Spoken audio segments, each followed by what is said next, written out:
Hello everyone, AmyR here with Prairie Paper and Ink. Really excited to be creating with some of the newly released products from Honeybee Stamps.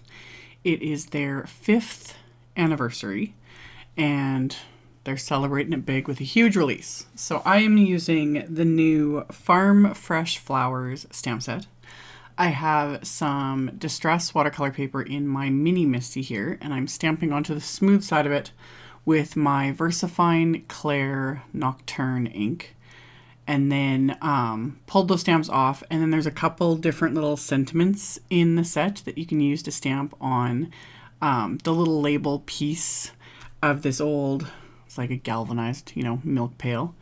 So stamp that. And then I am going to do some really simple watercoloring just using a couple of my Prima watercolor sets. So the first one, I'm just using the classic set because I wanted the gray for this, of course. So I'm just using my Zen watercolor brush. I get the area wet first with clean water, and then I pick up the watercolor, painting it on, and then I just kind of move it around. So I have, some darker areas and some lighter areas, and that's it. Super simple. So I'm doing the same thing again for the base of this with that gray.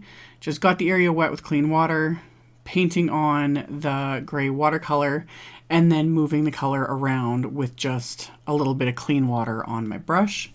And then I quickly dry this with my heat tool because I wanted to paint a little bit on the label as well, and I don't want that like bleeding into the gray area. So I let it dry, or sped out the drying. You can always let it just air dry, but as always, I'm impatient. So dried it, and then I'm using now the pastel watercolor set from Prima, like one of my favorite watercolor sets. This one I've used a lot. So I use the pastels now. That's it. That's all I'm going to use. I'm using it for all of these little florals, and I've switched to a smaller brush. This is a size 2. It's tiny.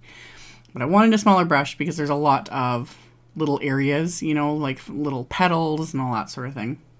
So I just start going in and painting. I've sped this up in editing, so it's about 800 times faster than what it actually took me. It didn't take that long, honestly. I kept the watercolor like simple, just laying down color. I, mix some of these colors together, but since I'm working with the pastels, they all kind of just go together. So I did a nice little pale pink on the tulips, and then I'm doing some yellow on this flower, and then I'm going to start mixing the yellow and the deeper pink shade just to kind of give it, some different color and some definition and whatnot. So I just go in and paint it, and then I'm just going to keep doing this, just going around and painting little different areas. This is one of the few times where I did not do any embossing when I stamped the images, because usually I stamp, whether I stamp it in black and emboss with clear, or I'll stamp and heat emboss it with white emboss powder, then do my watercoloring. This time I didn't do that because these images are so detailed, especially like the little like lilac sprig here in this bouquet. If I was to heat emboss this, you almost wouldn't be able to add color in the end because the embossing powder would take up too much room, if that makes sense. So this time I just moved around a little bit more so that I'm not, bleeding colors, because like I said, I'm impatient. But as long as I'm not painting one area next to the other one before they have a chance to dry, it's just fine. So that's what I do. I just kind of skip around and paint different areas so that each area can dry, and then I don't have to worry about bleeding colors, and I'm good to go.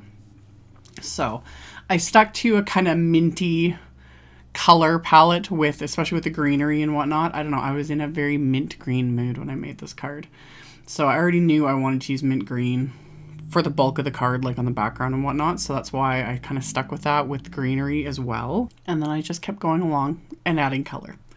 So once I got to these little sort of berry images, this is where I just added that sort of darker pink. And then I actually mixed the darker pink and the lighter pink and just added a second layer to the tulips, just to give them that little bit extra color, that little bit extra definition. And then the flower centers, there's 2 different shades of brown watercolor in this little palette. So I just ended up actually mixing them both together to get just a darker shade of brown for the flower centers. And then that was it. Once I was done painting all this, I made sure it was completely dry before I do any sort of die cutting, anything like that. You never want to die cut something that you've colored that is still wet, because if you use any sort of tape, it'll tear, but there's also the chance too that it could end up like sticking to your like die cutting plates, that sort of thing. So always want to make sure it's completely dry, which I did. So then I was able to tape the coordinating wafer dies to this Farm Fresh Flowers stamp set into place with some washi tape. And then once the dies are taped into place, I'm just going to run this through my die cut machine. After I'm done die cutting, I want to create the background for my card. So this time I pulled out my MISTI. As usual, I'm switching between like the MISTI, mini MISTI. You don't need both or multiples, but generally you end up with several, you know, after a few years. So anywho, I pulled out my MISTI because I needed the larger one because I'm using the new Buffalo Plaid background stamp. This is a clear stamp, so I don't need to pull out the foam for my MISTI like I do with red rubber background stamps. So I have another piece of distressed watercolor paper, again, smooth side facing up. And I used my anti-static powder tool on it. And then I am stamping this Buffalo Plaid background with Clair embossing ink. I'm not being super careful with it. I just wanted the pattern. I didn't want like a perfect background. I kind of wanted a little bit of a distressed look.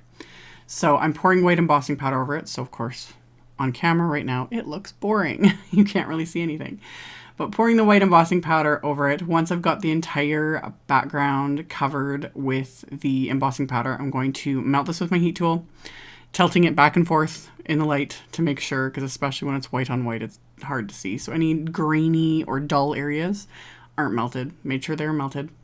And then I'm going to sponge on cracked pistachio distress oxide ink using my Ranger mini ink blending tool. And I start in the center. So I loaded up the tool with extra ink, started in the center, and then work my way out. And I'm not adding any more ink. I wanted it to kind of fade out as I got to the edges. I didn't want a perfect blend. I didn't want, you know, complete coverage. I just wanted it to have the color and then kind of fade out nicely on the edges. So did that, and then I also decided to do another piece with just the ink because I thought that would look really cute with the wafer die I'm going to use. So I took another piece of the distressed watercolor paper and then just blended on more of that cracked pistachio distress oxide ink, just kind of starting from the bottom of the piece and again just letting it like fade out a little bit. And then once I was happy with that, I'm actually going to trim down that piece because I don't want to get any splatter or anything on the top part because I'm not using that. So then I can save that piece for other things. And to get the splatter, I want to add the cracked pistachio color. So I just put the lid back on and I smush the lid into the ink pad. So it's going to collect some ink right inside the ink pad lid. And then I'm going to take my watercolor brush, add just a little bit of clean water, swirl that around, and now I've got some little splatter I can add to both of these pieces. So just picking up the color, tapping it with my brush so I get splatter all over the background, and then again, letting everything dry. This time, not so much. I'm not as worried about, you know, tearing or anything when it's splatter, but if it's not dry when you die cut it, you're going to get the splatter all over your die cutting plates, etc., etc., and it's just going to make a big mess. Ask me how I know that one. Again, sometimes my impatience, yeah, anyway, everything was dry. I'm going to do some die cutting. I'm going to die cut that Buffalo Plaid background with the largest of the SCALLOP A2 honey cuts. This came out quite some time ago. This is still one of my favorite wafer die sets. So, because it cuts that cute little scallop edge, plus it adds that little stitching edge to it as well. So I trimmed it down with that wafer die, and then I die cut the blended piece with the new Friend Honey Cuts die from Honeybee. And then I also die cut just some white cardstock so I can stack these together because I like having that dimension and whatnot with my sentiments. So I'm just going to stack 2 layers of just the white cardstock die cuts. And then I'm going to add that one that I blended and splattered on top. And I'm going to do the same thing to the little tittle. That word just still makes me want to like smirk like a 12-year-old.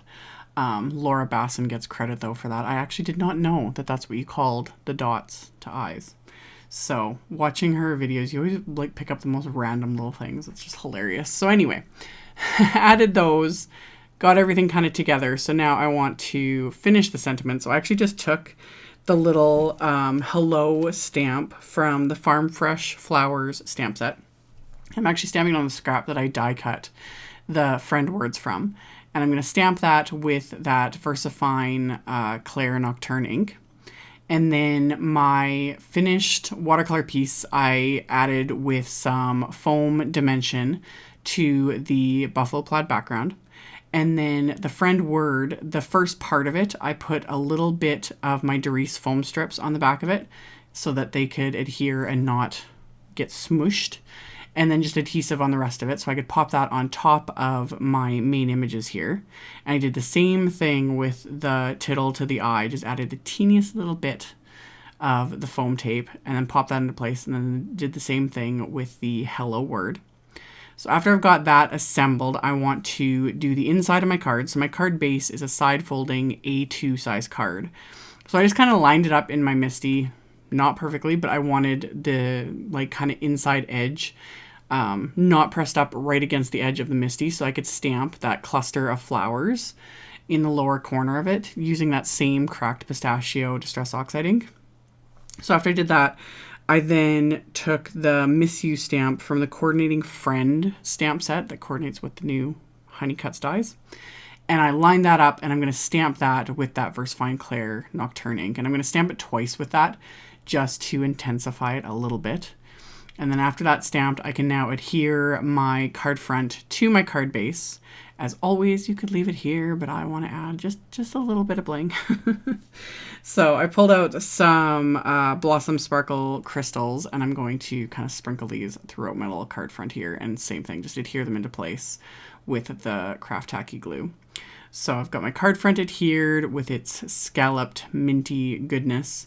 And then I'm going to add these crystals all around, around and on top of my image here, just to kind of pull out a little bit more of the pink, because pink and mint green are like the perfect combo. Love it. Makes me think of ice cream. Anyway, gonna adhere these into place, and once these are adhered, this card is complete. So as always, I will have a link below the video to the blog post. I will have a supply list with links to all the supplies used, so you can check that out below as well as on the blog if you are interested. Just check out the description box below the video. Thank you all so much for watching, for subscribing, for thumbs upping, for commenting. I really appreciate it. And I will see you all very soon in the next video. Bye!